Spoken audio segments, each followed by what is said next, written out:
The phone rang, shrill and insistent, slicing through the quiet of my Tucson afternoon. It was Cassandra, my daughter-in-law. "Mom," she began, her voice choked with what I assumed were tears. "We're in trouble. Big trouble."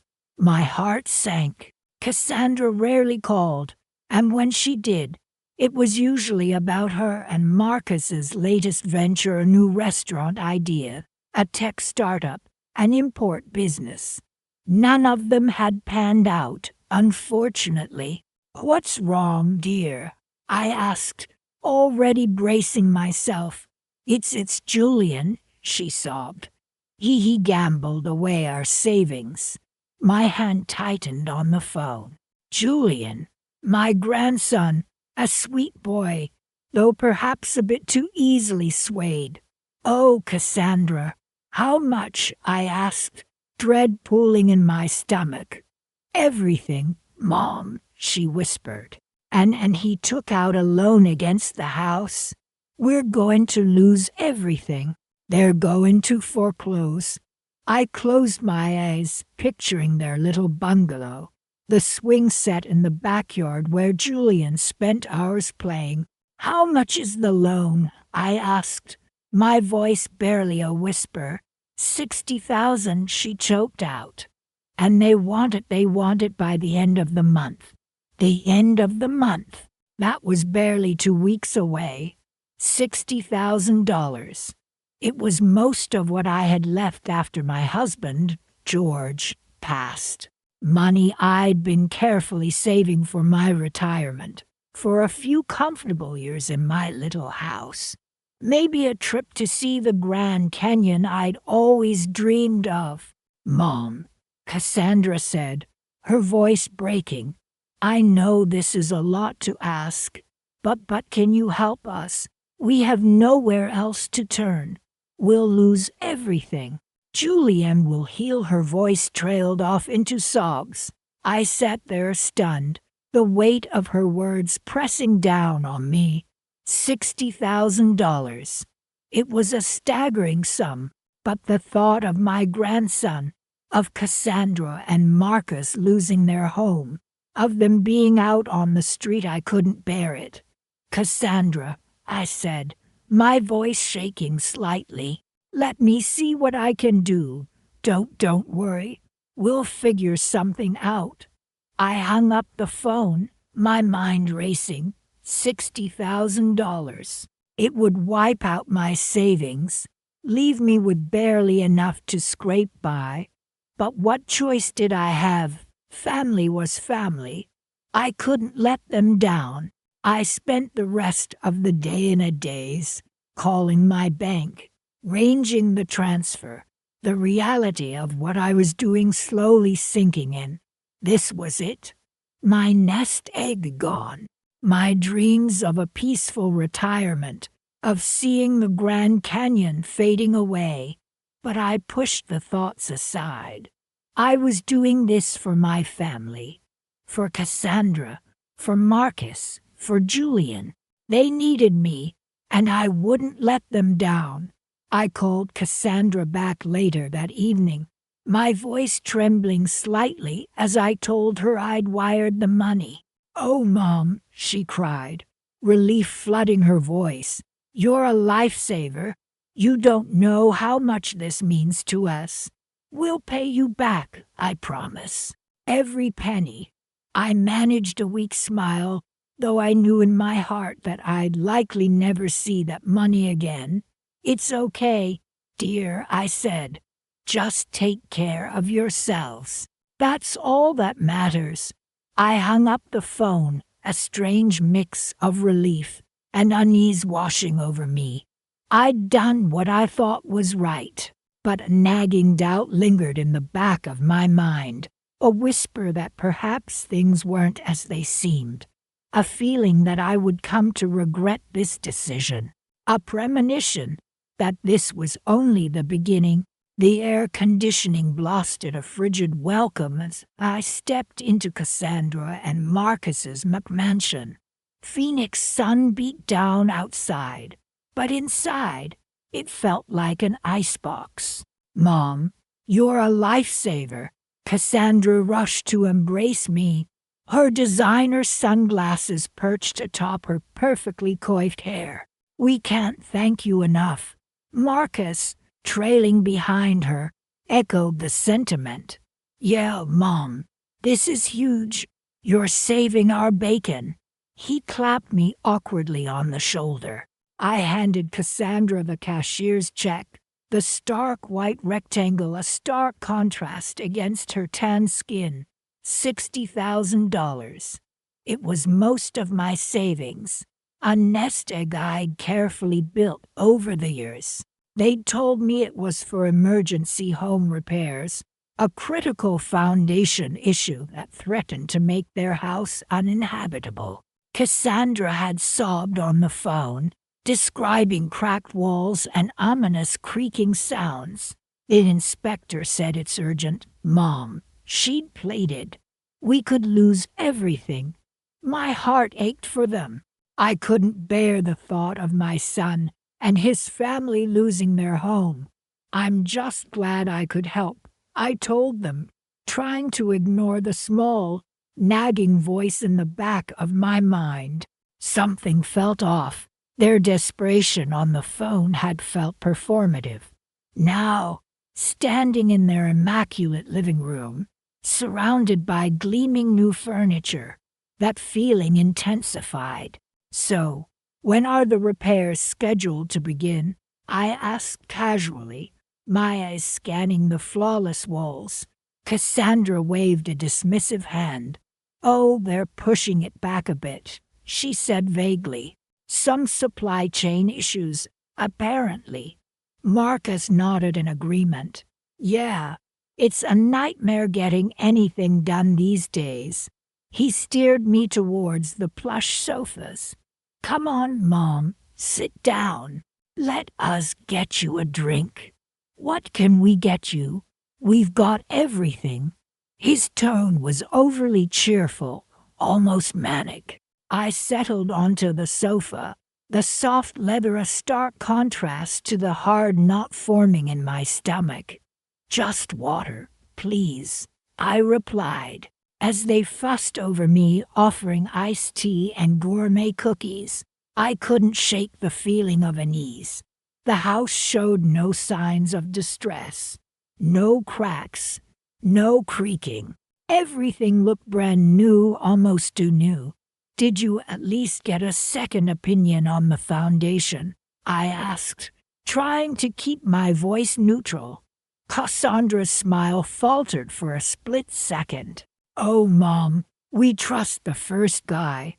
He was very thorough, she said quickly.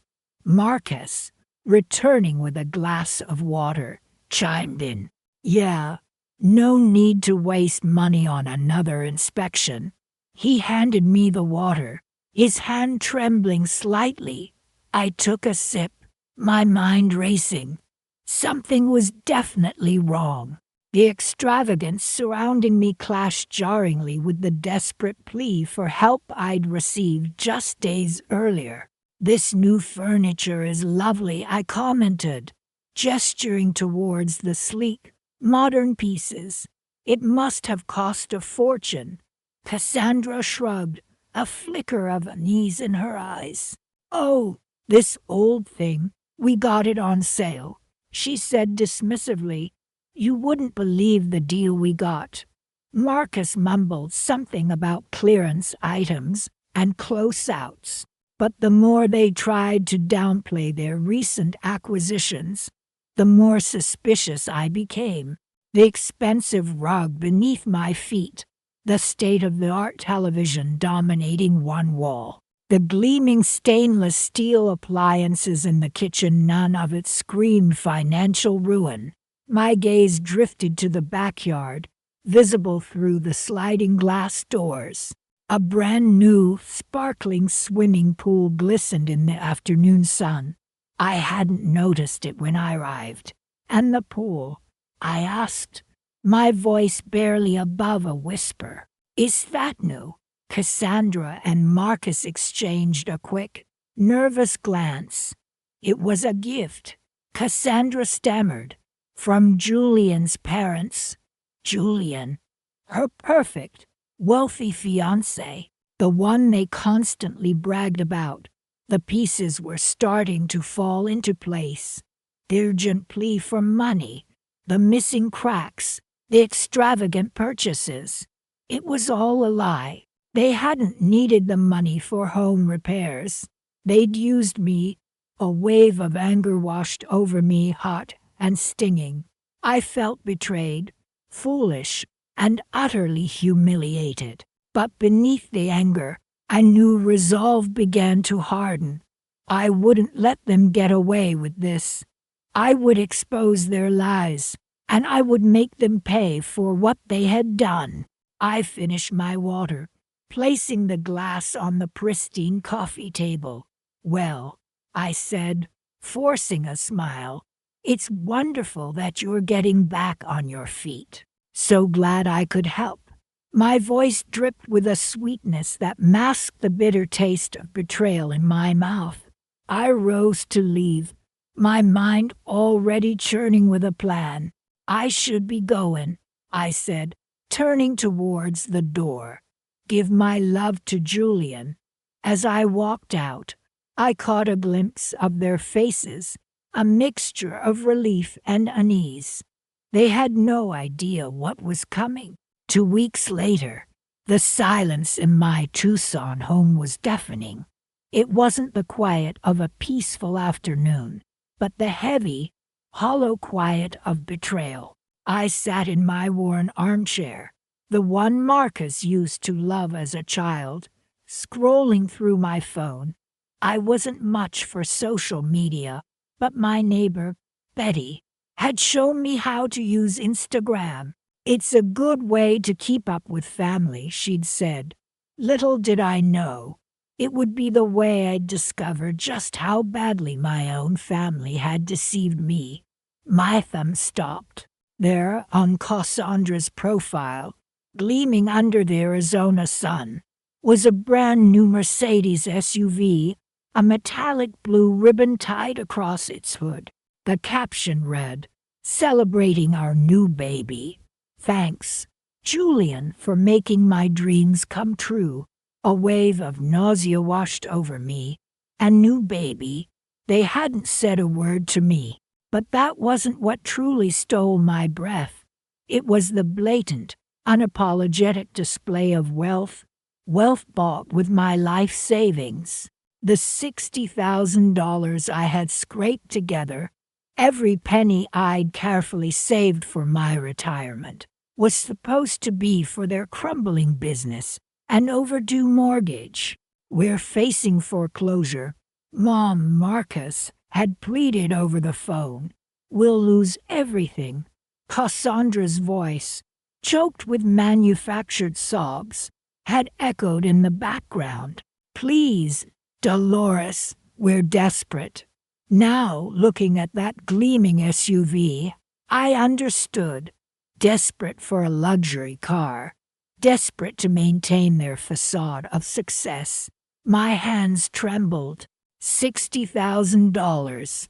That money represented years of careful budgeting, of foregoing small luxuries, of diligently setting aside a portion of my meager Social Security checks. It represented the peace of mind I had hoped to have in my old age, the security of knowing I wouldn't be a burden to anyone. Now, it was gone, replaced by a shiny symbol of their deceit. I closed my eyes, fighting back tears.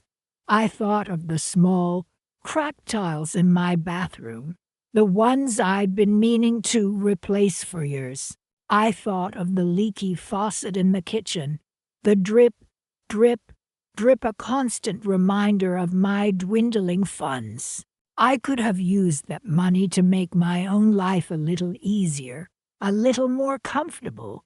Instead, I had given it away, willingly, to people who clearly saw me as nothing more than a walking ATM. The anger started as a low simmer in my stomach, then grew, spreading through my chest, tightening my throat. I wanted to scream, to break something, to confront them immediately. But what would that achieve? A shouting match, empty apologies. They'd likely deny everything, twist the story to make themselves the victims. No, I needed to be smarter. I needed revenge.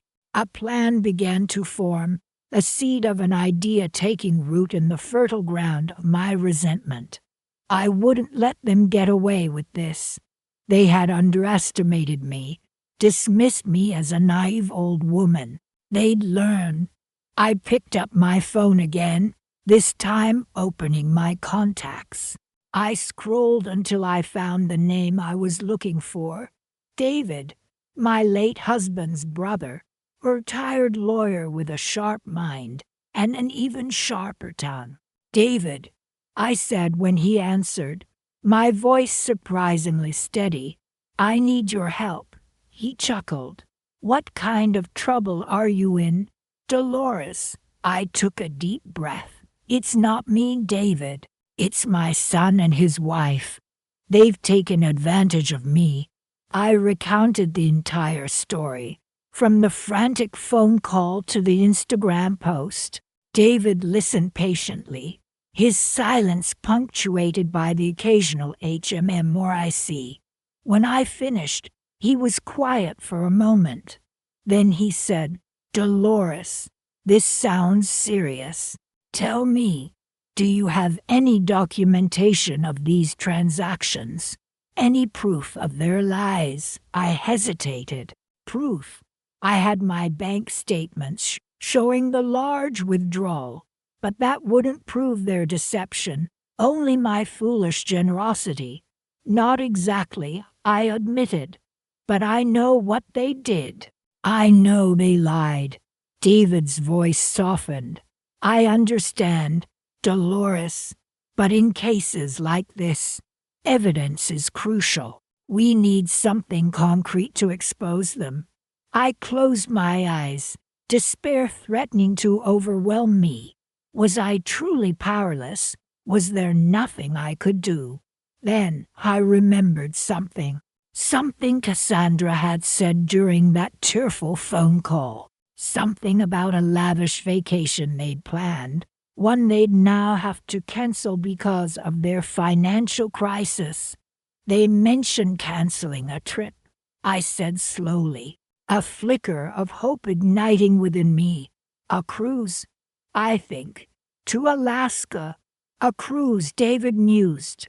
That's interesting. These things leave a digital footprint. Dolores. Booking confirmations, social media posts, it's all there if you know where to look. My heart began to beat faster. Maybe, just maybe, I wasn't as helpless as I thought. David, I said, my voice gaining strength, I think I know what we need to do. The first tendrils of my plan began to weave themselves together, a complex tapestry of revenge. I would find the proof I needed, and when I did, Cassandra and Marcus would learn that you don't mess with an old woman and her money. They'd learn the hard way that sometimes the sweetest revenge is served cold. Rain lashed against the kitchen window, mirroring the storm brewing inside me. I dialed Marcus's number, my hand trembling slightly. It went straight to voicemail. I tried again. This time, he picked up. Hey, Mom, he said, his voice sounding oddly strained. Marcus, I began, trying to keep my voice even.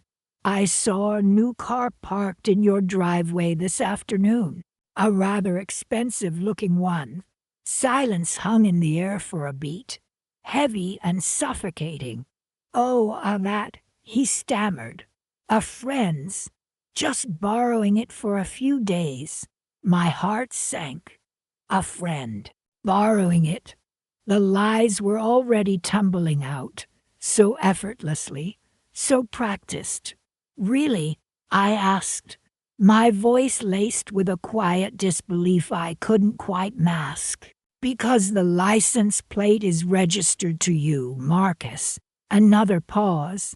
This one stretched longer, punctuated only by the rhythmic drumming of rain against the glass. Mom, look. It's complicated, he finally mumbled. I can explain. Explain how you can afford a brand new car. I pressed. When just last week you were asking me for $60,000 to save your house from foreclosure. He sighed, a long, drawn-out sound that grated on my nerves. Things changed, he said vaguely. We got a loan. A good one. I closed my eyes, picturing Cassandra, her perfectly manicured hand on her hip, a smug smile playing on her lips. A loan, I repeated slowly, after you claimed the bank wouldn't even consider you. It was a private loan, he said, his voice tight. From a family friend. Look, I don't want to get into the details right now, okay? The details, of course. The details were where the lies lived. I had poured my life savings, the money I had meticulously scraped together over decades, into their supposed financial black hole, $60,000 gone, swallowed up by their deceit. And now, a brand new car sat gleaming in their driveway, a blatant monument to their betrayal. Marcus, I said, my voice barely a whisper. I saw Cassandra at the mall yesterday. She was buying designer handbags, expensive ones. Silence. Then a strained. She had a coupon for designer handbags. The absurdity of it almost made me laugh, almost. But the laughter caught in my throat, choking me. This wasn't funny. This was devastating. This was my family, my own son, weaving a web of lies so intricate, so brazen. It made my head spin. Marcus, I said, my voice hardening, I think we need to have a serious conversation. And I think Cassandra should be present. Mom, please, he started. But I cut him off. Tomorrow, Marcus. At my house, 2:00. Don't be late. I hung up the phone, the dial tone buzzing in my ear like a warning signal. The rain continued to fall, a steady, relentless downpour. I stared out the window, the world outside blurred and distorted by the water streaming down the glass. My mind raced, trying to make sense of it all. How could they do this to me? How could they lie so easily, so convincingly, and most importantly, what was I going to do about it?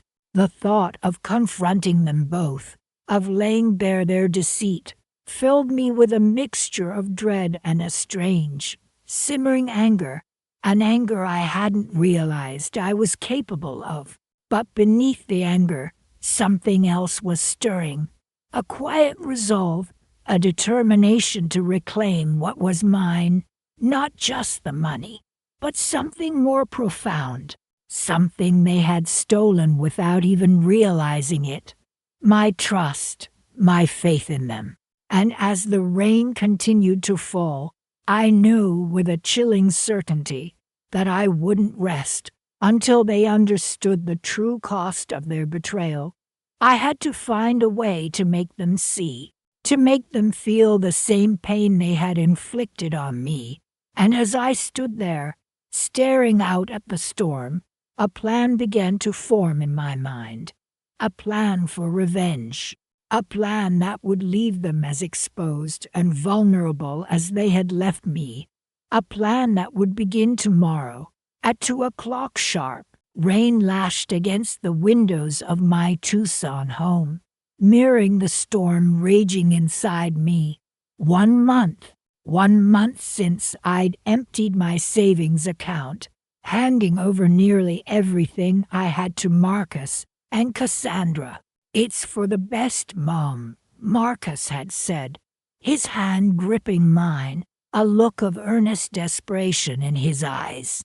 We'll pay you back, every cent.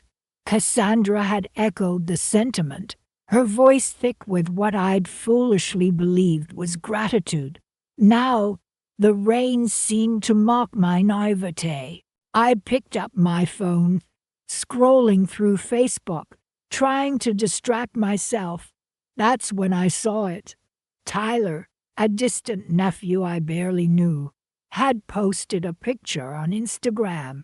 It was a geotagged photo, a sun-drenched beach scene, palm trees swaying against a turquoise sky. The caption read, "Living our best lives. Thanks to Uncle Marcus and Aunt Cassandra for this amazing trip to the Maldives." My stomach lurched. The Maldives, a luxury resort vacation. $60,000, almost exactly the amount I'd given them, flashed before my eyes. The image of Marcus's pleading face, Cassandra's watery eyes, their promises of repayment, all swam together in a dizzying wave of betrayal. I gripped the phone so tightly my knuckles turned white. The rain outside intensified, the wind howling like a wounded animal. I felt a chilling coldness seep into my bones, a numbness that spread through my limbs. I sat there, staring at the photo, at the smiling faces of people enjoying a lavish vacation paid for with my life savings, my retirement fund, my peace of mind gone. "How could they?" I whispered to the empty room, my voice barely audible above the storm. It wasn't just the money, though that stung more than I could say. It was the lie, the blatant, cruel deception. They had looked me in the eye and spun a tale of hardship, of impending financial ruin, and I, like the fool I was, had believed them. I had trusted my own son. I closed my eyes, trying to block out the image of that tropical paradise, the carefree laughter echoing in my mind. I had worked hard my entire life, scrimping and saving, denying myself luxuries so that I could have a secure future. And now, in the twilight of my years, it had all been snatched away, not by strangers, not by misfortune, but by my own family. I stood up, my legs unsteady, and walked to the window. The rain continued to fall, relentless, unforgiving, just like the gnawing feeling of betrayal that consumed me. I thought of all the things I had planned for my retirement, the trips I wanted to take, the time I wanted to spend with my grandchildren. Now all of those dreams seemed to dissolve into the downpour outside. A wave of nausea washed over me, and I stumbled back, sinking onto the sofa. I felt utterly lost, adrift in a sea of despair. But then something shifted within me. The numbness began to recede, replaced by a slow, burning anger. It was a quiet anger, a cold resolve that hardened my heart. I thought of the sacrifices I had made for my family, the countless times I had put their needs before my own, and this was how they repaid me, with lies and deceit. "They won't get away with this," I muttered, my voice stronger now. The storm outside seemed to quieten, as if listening. "They won't." A flicker of something I hadn't felt in a long time ignited within me. It wasn't hope, not yet. It was something colder, sharper.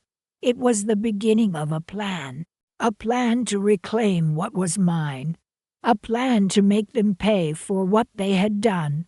I picked up my phone again, this time with a steady hand. I stared at the photo of their ill-gotten vacation, the smiles now mocking me less and fueling me more. I knew what I had to do. The first step was to gather evidence. to document every lie, every act of deception. I needed proof, and I knew exactly where to start. Rain lashed against my kitchen window, mirroring the turmoil churning inside me. I dialed Marcus's number, my hand trembling slightly as I held the phone to my ear. It rang 3 times before he picked up. "Hey, Mom," he said, his voice casual, almost too cheerful. "What's up?" "Marcus," I started, trying to keep my voice even. "I was just wondering, where did you and Cassandra manage to find the money for that lavish vacation to Hawaii?" There was a pause, just a fraction of a second, but long enough for me to know he was scrambling for an answer. "Oh, that," he finally said, a little too brightly. "That was a gift from Cassandra's parents. They wanted to do something nice for us." My heart sank. A gift from Cassandra's parents. I knew they were comfortable, but a trip like that, first class all the way, would have cost a small fortune. "Really?" I asked, feigning surprise. "Yes, really," he insisted. "They insisted on paying for everything. Flights, hotel, even our spending money." Something about his tone felt off. It was too rehearsed, too eager to convince. "That's very generous of them," I replied, my voice tight. "They've always been so kind." I wanted to scream, to confront him with the truth, but I held back. I needed more concrete proof of their deception. So I continued, casually changing the subject. "How is Cassandra enjoying her new car? It's such a beautiful color." Another pause, even longer this time. "She loves it," he finally said, his voice a little strained. "It's so much more reliable than her old one." "Yes," I agreed, "and so much more expensive." "I'm surprised you could afford it." This time, he didn't hesitate. "We got a great deal," he said quickly. "A real steal. Cassandra's been wanting a car like that for ages." I hummed non-committally, a knot tightening in my stomach. "And the kitchen renovation?" I pressed gently. "Is it coming along nicely?" I could practically hear him sweating through the phone. "It's a work in progress," he stammered. "We're taking our time with it, making sure everything is perfect." "Of course," I said, my voice laced with a sweetness that I knew he wouldn't detect. "It's important to get these things right." I continued to chat with him for a few more minutes, making small talk, feigning ignorance. All the while, my mind raced, piecing together the puzzle. The lavish vacation, the new car, the kitchen renovation, none of it added up. Not unless a chilling thought took hold. They were using my money, the money I had given them, the money I had scrimped and saved for years, believing they were truly in need. They were using it to fund their extravagant lifestyle, while I sat here, worrying about them, about their supposed financial struggles. A wave of anger washed over me, hot and stinging. I ended the call abruptly, my hands shaking with fury. I went to my desk and pulled out a thick file folder. Inside, I had meticulously documented every lie they had told me, every purchase they had made, every extravagant expense they had indulged in. I had photos, receipts, bank statements, everything I needed to expose their deception. I spent the rest of the day poring over my evidence, my resolve hardening with every passing hour. I would not let them get away with this. I would not be a victim. I would have my revenge. I called my lawyer first thing the next morning. "I need your help," I told him, my voice firm. I have a case of fraud I need to pursue. He listened patiently as I laid out the details, my voice trembling with a mixture of anger and grief. When I was finished, he was silent for a moment. Dolores, he finally said, his voice grave, this is a serious matter. Are you sure you want to go through with this? It could get very messy. I'm sure, I replied, my voice unwavering. They stole from me. They betrayed my trust. I will not let them get away with it. He sighed.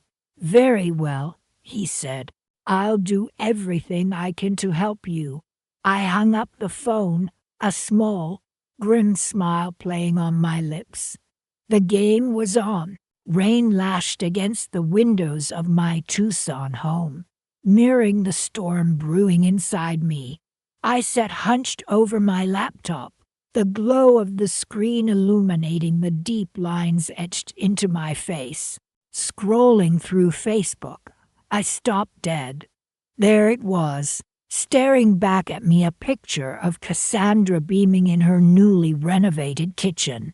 Gleaming granite countertops, stainless steel appliances, a farmhouse sink. It was everything she'd ever wanted. Living the dream, she'd captioned it, tagging Julian in the photo. My stomach churned. Just weeks ago, she'd sobbed on the phone, telling me they were facing foreclosure, barely able to afford groceries. Mom, we're desperate, she cried.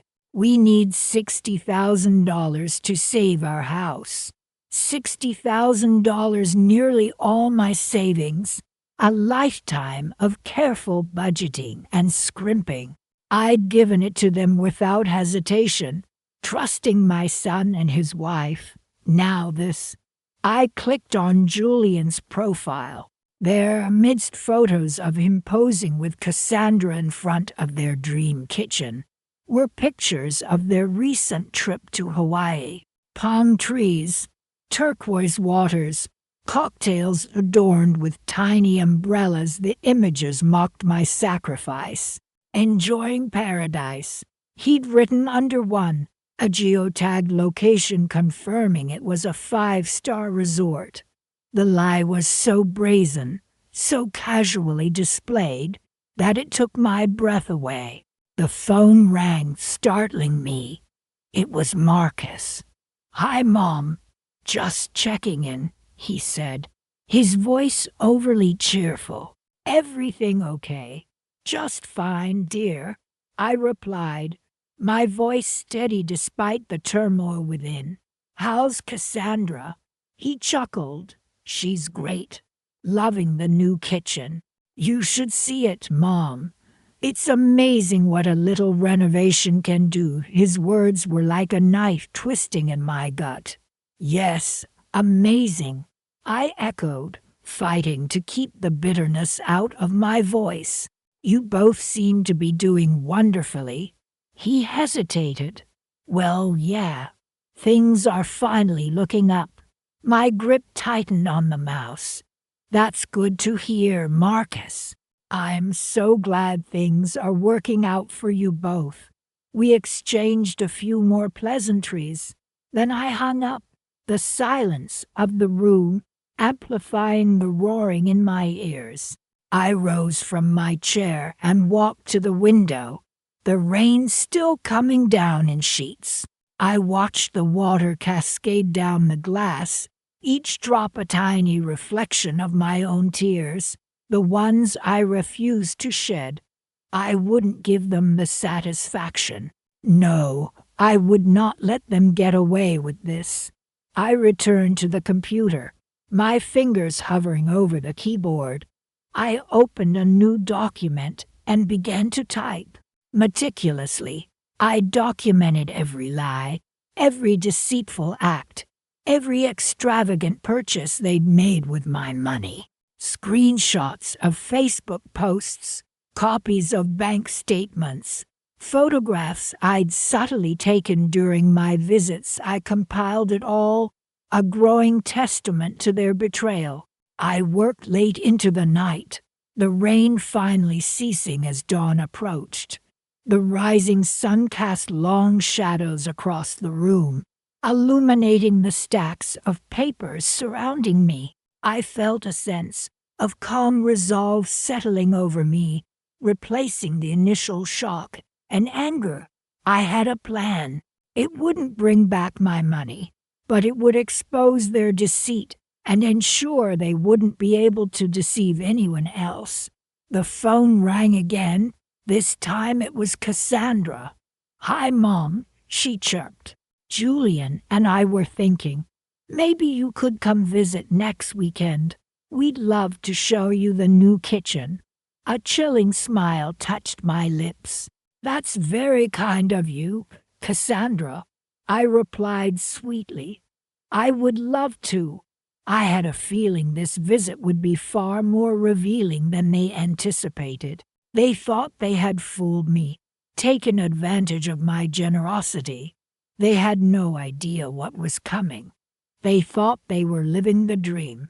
I would show them what a real nightmare looked like. The game, my dear Cassandra and Julian, has just begun. Rain lashed against the oversized windows of Cassandra and Marcus's Phoenix McMansion, mimicking the storm brewing inside me. I'd parked my modest sedan a discreet distance away, unwilling to let them see me arrive. Each step up their elaborately paved driveway felt heavier than the last. "I should have known," I muttered to myself, the words catching in the wind. This whole charade, the desperate phone calls, the sob stories about needing $60,000 to avoid foreclosurial lies. I rang the doorbell, the chime echoing through what I now knew was a house built on deception. Cassandra opened the door, her forced smile faltering as she saw me. "Dolores, what are you doing here?" "I came to see my investment," I said, my voice steadier than I expected. "This magnificent kitchen, for instance." I stepped inside, my gaze sweeping over the gleaming granite countertops, the stainless steel appliances, the custom cabinetry. "It's lovely," Cassandra stammered, her eyes darting nervously towards the hallway. "Marcus is just finishing up in the study. Don't bother him," I said, my voice low. "I'd rather talk to you." "Alone?"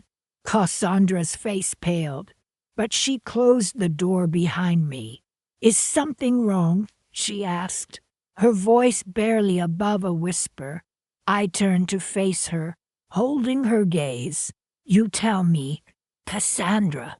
Is something wrong?" She fidgeted, twisting the diamond ring on her finger, a ring I now recognized from the jeweler's website, a 5-carat dazzler worth more than my annual income. I don't understand," she stammered. I reached into my purse, pulling out a stack of printed photos. One by one, I laid them on the pristine countertop. Pictures of their brand new luxury SUV parked in the driveway. Pictures of them lounging by the pool at a 5-star resort in Cabo San Lucas. Pictures of the receipt for the kitchen renovation, totaling a staggering $40,000. "Perhaps these will jog your memory," I said, my voice dripping with ice. Cassandra's eyes widened as she stared at the photos. Where did you get these?" she whispered, her voice trembling. "Does it matter?" I asked, leaning closer.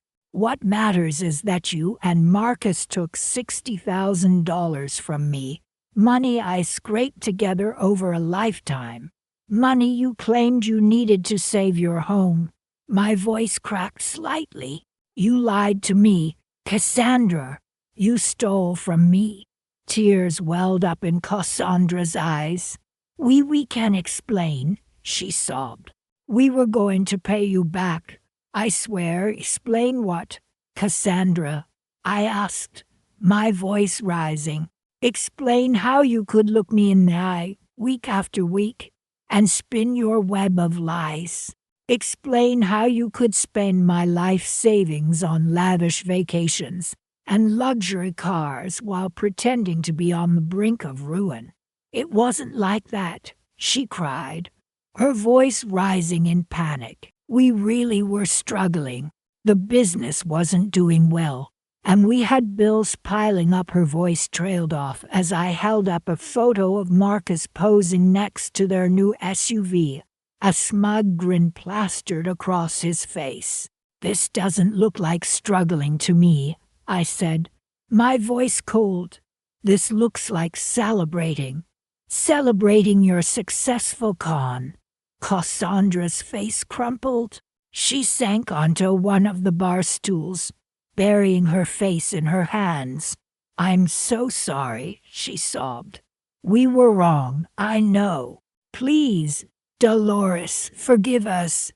I looked at her, at the tears streaming down her face, at the opulent kitchen surrounding us, and I felt a strange sense of detachment.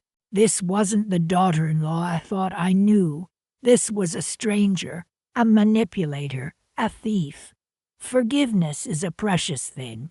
Cassandra, I said quietly, it's not something you can simply ask for and expect to receive. I picked up the photos, tucking them back into my purse. I came here today not for apologies, but for answers, I said, my voice regaining its steel. I want to know exactly how you plan to repay me, every single penny. I paused, letting the weight of my words sink in. And Cassandra, I added, my gaze fixed on her diamond ring. I believe that ring would make a good start. Cassandra looked up at me, her eyes wide with fear. She opened her mouth to speak, but no words came out. I turned and walked towards the door, the rain still pounding against the windows. I had one more stop to make, one more conversation to have. Marcus would be getting home soon, and I wanted to be there to greet him. He needed to understand the consequences of his actions, just as Cassandra did, and he needed to understand that this was just the beginning. The phone rang, a shrill, insistent sound that echoed the tension coiling in my stomach. It was Marcus. I almost didn't answer. After everything, after the lies and the betrayal, hearing his voice felt like a fresh wound. But I had to know. I had to hear him admit it.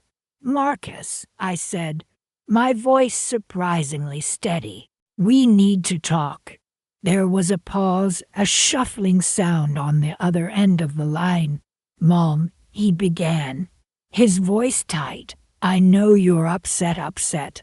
I cut him off. Marcus, I gave you my life savings. I believed you when you said you were struggling. I believed Cassandra when she sobbed about losing her job. I took a deep breath, trying to rein in the shaking in my voice. Are you even employed? Marcus, another silence, longer this time, filled with the static hum of the phone line. He cleared his throat. Mom, it's complicated. Complicated, I repeated, the word laced with disbelief. Is that what you're calling it now? Complicated? Lying to your own mother, taking her money, buying a brand new car while pretending to be destitute. Is that complicated? I could practically hear him squirming on the other end of the line. We had some unexpected expenses, he mumbled. Unexpected expenses. I laughed, a short, bitter sound. Like what? Marcus, like Cassandra's new designer handbag, or perhaps the lavish kitchen renovation you two seem to have magically afforded. The silence stretched, taut and heavy with unspoken truths. Mom, please, he pleaded, his voice cracking. Don't do this. Don't do what?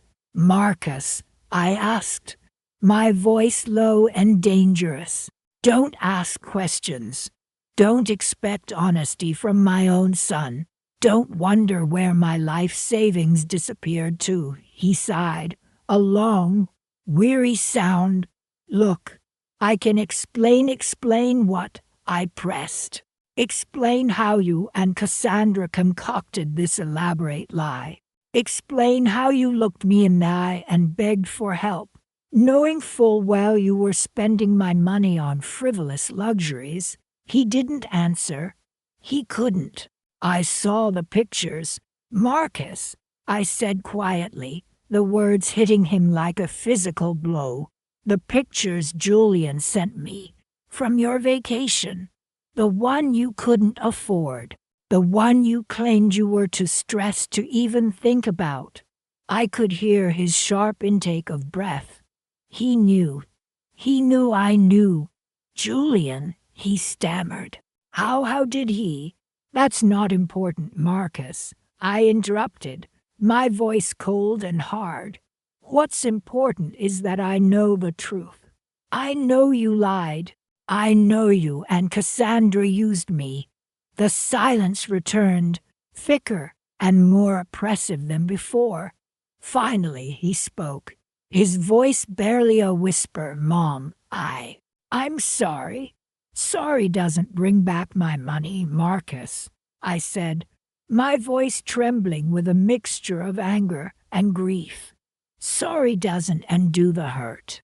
Sorry doesn't change the fact that you betrayed my trust. He tried to speak again, but I cut him off. I'm done, Marcus. I'm done with the lies. I'm done with the deception. I'm done with you. And with that, I hung up the phone, the dial tone a hollow echo of the emptiness in my heart.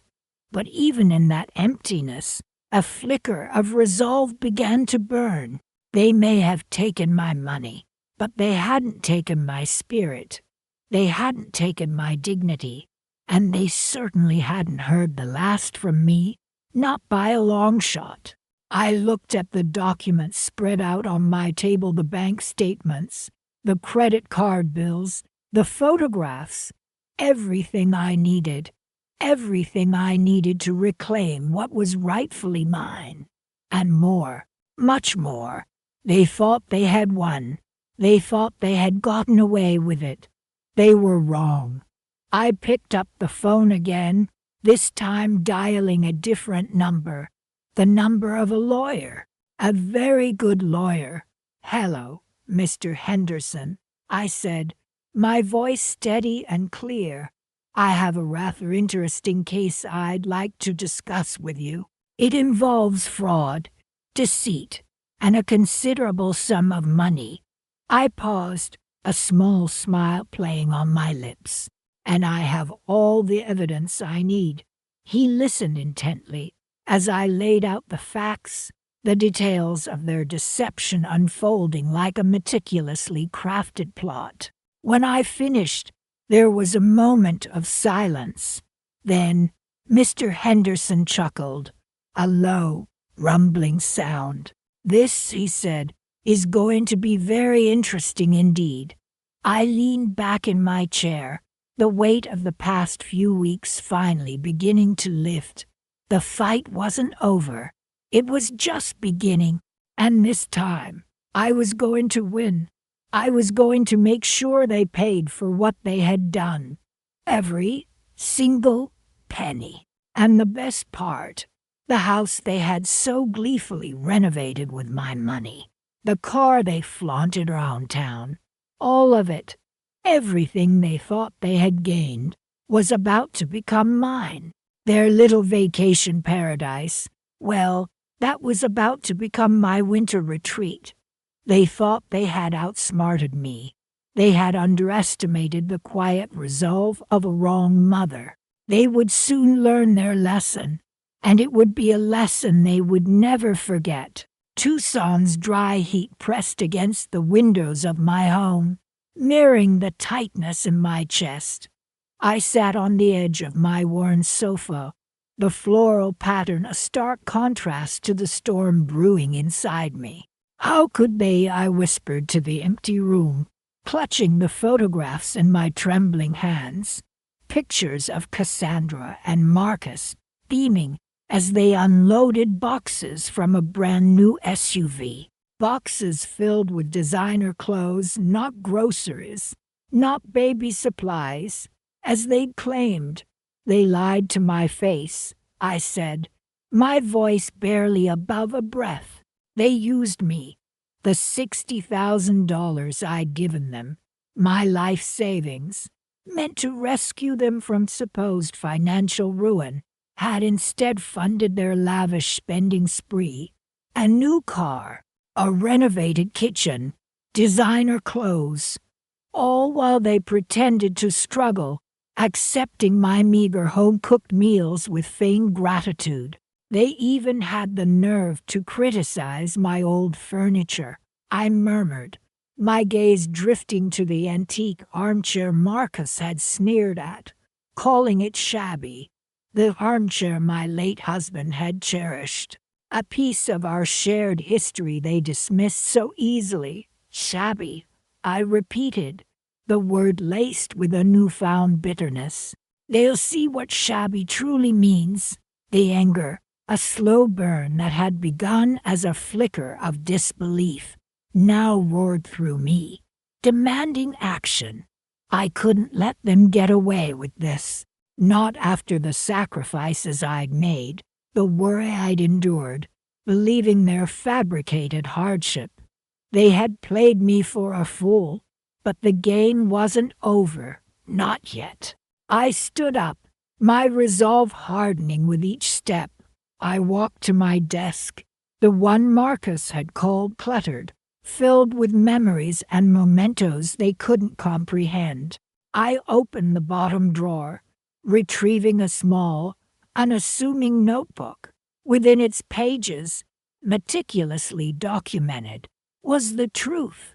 Every lie Cassandra and Marcus had uttered, every extravagant purchase they'd made, every act of deception they'd performed. I'd been quietly gathering evidence, a nagging suspicion growing with each passing day. My initial trust had slowly eroded, replaced by a cold certainty. And now, armed with this notebook, I would dismantle their carefully constructed facade. I picked up my phone and dialed a number. Hello, David. It's Dolores. I need your help. David was my lawyer, a sharp, no-nonsense man who wouldn't hesitate to cut through their lies. I have some information you need to see, I said, my voice steady now, the tremor replaced by steel. It concerns my son, Marcus, and his wife, Cassandra. I arranged a meeting for the following morning, the wheels of my plan already in motion. I would expose them, not with anger or shouts, but with the quiet, devastating power of truth. That night, I barely slept. My mind raced, replaying every conversation, every interaction, searching for any missed clues, any further evidence. I realized I'd subconsciously noticed discrepancies all along. Cassandra's new handbag, subtly flaunted during a visit. Marcus's casual mention of a business trip that coincided with their sudden acquisition of a top-of-the-line grill. Small details I'd initially dismissed, now screaming their deceit. The next morning, I arrived at David's office, the notebook clutched tightly in my hand. Dolores. David greeted me, his expression concerned. What's this about? I sat down, placing the notebook on his desk. This, I said, is proof of their lies. David opened the notebook, his eyes widening with each page he turned. Photographs, receipts, meticulously documented dates, and times a damning indictment of their deception. This is remarkable, Dolores, David said, his voice laced with disbelief. You've built a very strong case. He looked at me, a mixture of admiration and sympathy in his eyes. What do you want to do? I took a deep breath, the weight of my decision settling on my shoulders. I want them to understand the consequences of their actions. I said, my voice firm. I want them to face the truth. David spent the next few hours going over the details, outlining my legal options. I could sue them for fraud, reclaim the money they'd stolen, even potentially force them to sell their ill-gotten gains. But as satisfying as that prospect seemed, it wasn't enough. I wanted more than just financial restitution. I wanted them to experience the same vulnerability, the same fear that they had inflicted on me. There's one more thing, I said, a new plan forming in my mind. I own this house outright. It's in my name, not theirs. They had assumed, in their arrogance, that they would eventually inherit it. They'd even started making plans for renovations, discussing how they would modernize my cherished home. I'm changing my will, I told David. I'm leaving the house to a charity. David's eyebrows rose. A charity? He repeated. Are you sure? Absolutely, I said, a flicker of satisfaction crossing my face. They won't see a penny. Let them experience the insecurity they forced upon me. Let them learn the true meaning of hardship. The house, my sanctuary, my refuge, would become a symbol of their utter failure. They had gambled on my generosity, and they had lost. Leaving David's office, I felt a sense of calm I hadn't experienced in weeks. The Tucson sun seemed to shine a little brighter, the desert air a little clearer. I had taken back control. The game was over, and I had won. They thought they could take everything from me, but in the end, they were left with nothing but the bitter taste of their own betrayal. And me, I had my dignity back, and that, I realized, was worth more than all the money in the world.